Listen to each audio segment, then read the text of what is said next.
Bonjour, Martin Lapointe pour le service d'intervention sur mesure pour le site formateur.ca avec une petite capsule aujourd'hui sur les audits des processus. On n'en traitera pas au complet, mais de certains éléments fondamentaux dont il faut tenir compte pour bien auditer les processus et donner un résultat valable et intéressant pour l'organisation.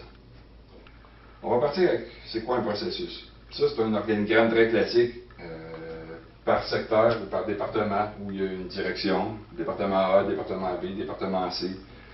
Un fonctionnement traditionnel qui est relativement silo.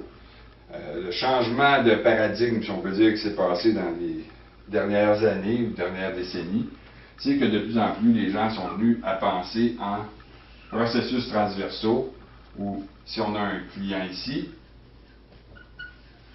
ben, le travail est organisé de façon à bien servir le client. Au lieu que le travail se fasse d'une personne à l'autre en descendant dans le silo, en remontant dans le silo, en transmettant le travail à un patron, qui l'approuve, qui le délègue, qui l'envoie au département B, où ça fait le même processus, au département C, où c'est souvent assez long, puis souvent c'est les délais entre les départements qui causent des problèmes.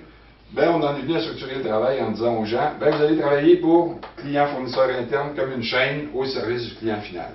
Donc ça, c'est le concept de base quand on a voulu installer les processus en place. Maintenant, ça requiert, comme auditeur, une attention à des choses différentes qu'une organisation traditionnelle du travail. Ça requiert qu'on évalue l'efficacité du processus en tant que tel. Donc, les premiers critères, c'est est-ce qu'effectivement, il répond aux besoins du client. C'est quoi les objectifs? En ingénierie, on dirait c'est quoi les extras? C'est un produit, c'est un service, c'est quoi les délais, c'est quoi les coûts, c'est quoi les niveaux de qualité, c'est quoi les tolérances, est-ce que les attentes sont rencontrées? C'est assez différent que de penser en silo. Donc, quand on a un processus, peu importe lequel, il faut se demander à qui il est destiné, puis comment on pourrait vérifier qu'effectivement il est efficace ou non. Puis, première des choses, souvent, c'est qu'il n'y a même pas de mesure, il n'y a pas de système dans l'entreprise, dans l'organisation pour vérifier l'efficacité du processus.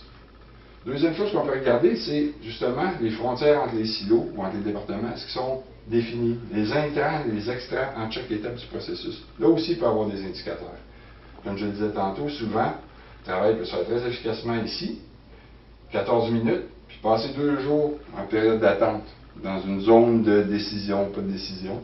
Donc, une approche par processus, ces zones-là devraient se refermer. Le processus est en continu, puis les gens gérer l'ensemble de la démarche et non pas gérer chacun leur petite partie. Donc, c'est un changement d'approche, ça doit se refléter dans nos méthodes d'audit. Donc, ce qu'on va vérifier en entrevue avec les gens, c'est est-ce que vous comprenez bien le processus?